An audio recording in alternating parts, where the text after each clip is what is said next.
ఏపీలో ఉపాధ్యాయ ఉద్యోగులుగా ఎంతో కాలంగా ఎదురుచూస్తున్న మెగా డిఎస్సి 2025 తుది ఎంపిక జాబితాను ప్రభుత్వం విడుదల చేసింది. ఈ మేరకు పాఠశాల విద్యాశాఖ కార్యదర్శి కోన శశిధర్ దీనికి సంబంధించిన వివరాలను వెల్లడించారు. రాష్ట్ర వ్యాప్తంగా మొత్తం 16,347 ఉపాధ్యాయ పోస్టుల భర్తీ ప్రక్రియను విజయవంతంగా పూర్తి చేసినట్లు అధికారులు ప్రకటించారు. ఎంపికైన అభ్యర్థుల వివరాలను అధికారిక వెబ్సైట్లో పాటు విద్యాశాఖ అధికారి, కలెక్టర్ కార్యాలయాల్లో అందుబాటులో ఉంచారు. ఈ సందర్భంగా విద్యాశాఖ మంత్రి నారా లోకేష్ మాట్లాడుతూ ఎన్నికల్లో ఇచ్చిన మెగా డిఎస్సి హామీని నిలబెట్టుకున్నామని తెలిపారు.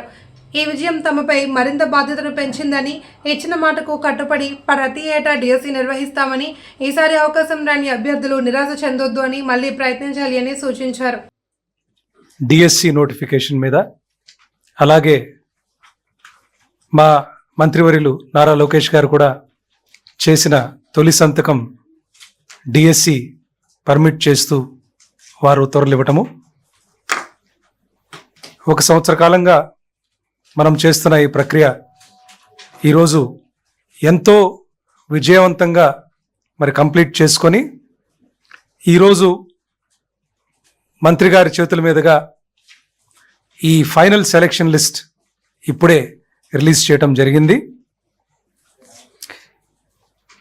దీనిలో 16,347 పోస్టులకు కాను మనం నోటిఫికేషన్ ఇవ్వటం జరిగింది.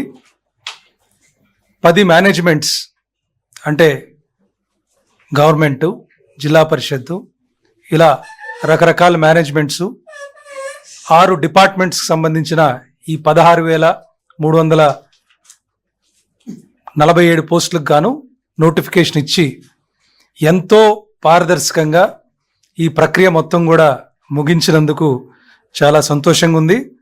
ముందుగా ఇంత చక్కటి అవకాశం ఇచ్చినందుకు ముఖ్యమంత్రి గారికి అలాగే మంత్రివర్యులకు ఇద్దరికీ నా మనస్ఫూర్తిగా ధన్యవాదాలు తెలియజేస్తున్నాను.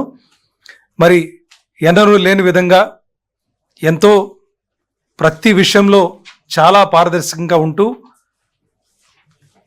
డిపార్ట్మెంట్ మొత్తం ఇటు కింద స్థాయి డియు ఆఫీస్ సిబ్బంది నుంచి పైన కమిషనరు, గవర్నమెంటల్ సెక్రటరియట్లో పనిచేసిన సిబ్బంది అందరినీ కూడా మనస్ఫూర్తిగా నేను అభినందిస్తున్నాను.